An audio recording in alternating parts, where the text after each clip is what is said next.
Hello students, myself Ms. Rachna Jain, Associate Professor, Department of English, Government PG College, Rajgarh, Alwar. Today in this video, I am going to teach you the remaining part of the poem of Bhartari, Is Poetry Always Worthy When It Is Old? This poem is in the syllabus of the students part 3rd, English Literature, paper 1st, unit 2nd.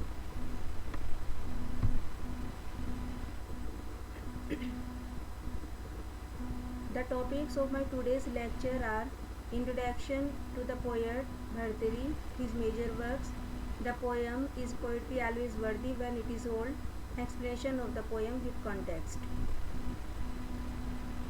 Although in the previous video I gave you the brief introduction of the poet Bhartari, but for your convenience I repeat it to you again so that you can revise Bhartari and his major works.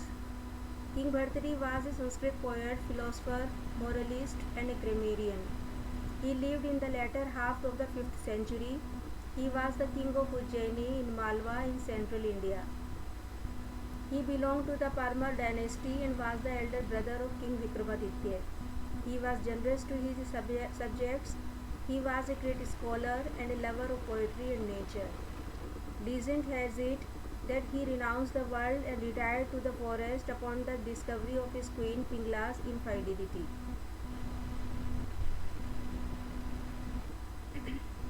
Major works of Bhartari are Niti Shatak, Shringar Shatak, Vairagya Shatak.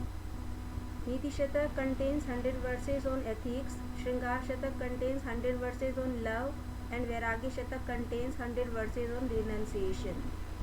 In these verses, Bhartari has described friendship, altruism, a love of justice and knowledge. Diseases, old age and fear lead us to renunciation. The inner joy is the real joy. The worldly pleasures are ephemeral. The language of Bhartari's verses is lucid and have effective beauty.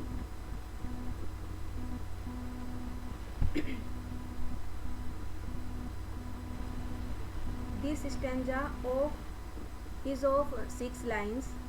I read you the poem. A man lives long lives of 100 years, yet half is to sleep and half the rest again, old age and childhood. For the rest, a man lives close companion to disease and tears, losing his love working for other men. Where can joy find a space in the short span?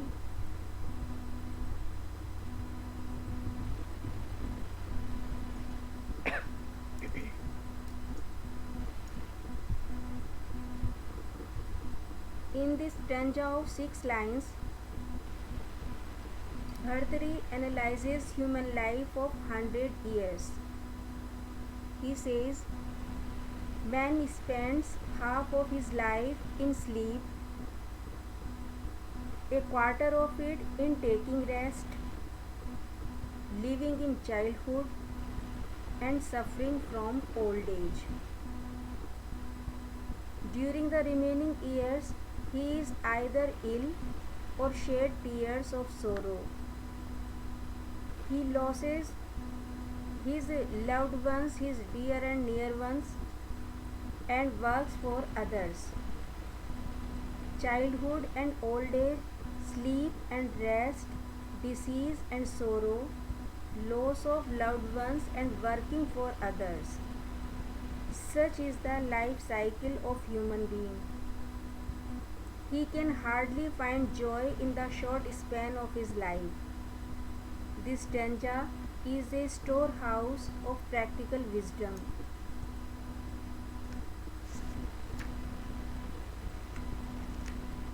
The poet Bhartari has presented a realistic picture of human life. According to him, human life is like a vast area of desert and joy is like a flower found at long distances. The rhyme scheme of this stanza is ABB ABB.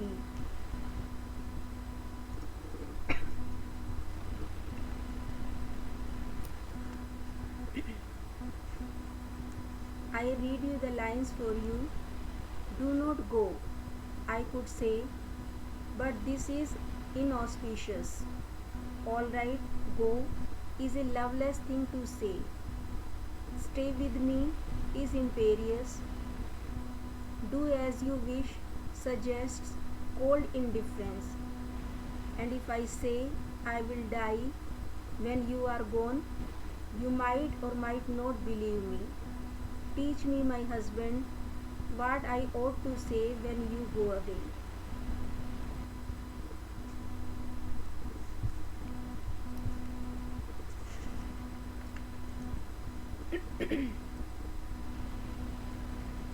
Here,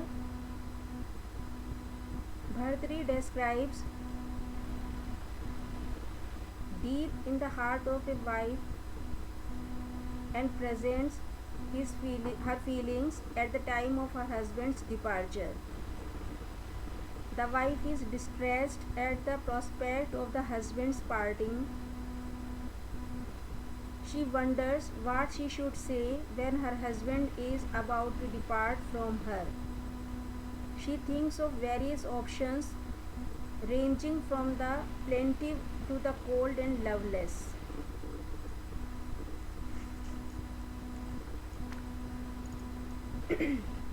In this sixth stanza, Bhartari focuses on the love that exists between husband and wife and the distress that accompanies parting.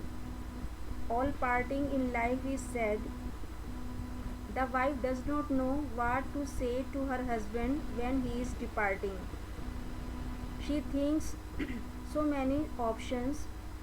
The wife could tell her husband not to go, but that appears inauspicious. If she says, all right, go, that shows lack of love on her part. If she says, don't go, stay with me, that is something domineering on her part and she expects obedience.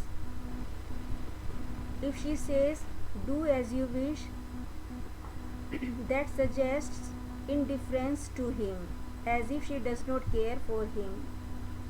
Another option open for her is to say, I will die when you are gone, but it is quite probable that her husband might or might not believe her. Finally, the wife asks her man to teach her what she should say at the time of his going away. Really, Bhartari knows the psychology of the man or woman very well. Bhartari knows the psychology and distress at the time when her husband is about to depart from her. He has put many options in the wife's mouth which are very appropriate and suggestive. Bhartari wrote the Indian classic genre known as fragmentary lyric, having rich imagery and great sensuality and astonishing beauty.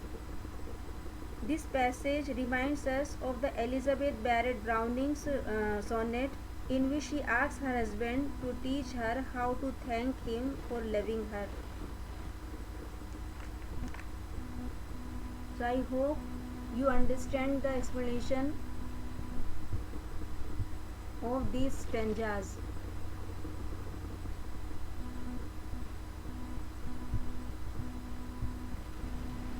So students, if you have any query, you may ask me.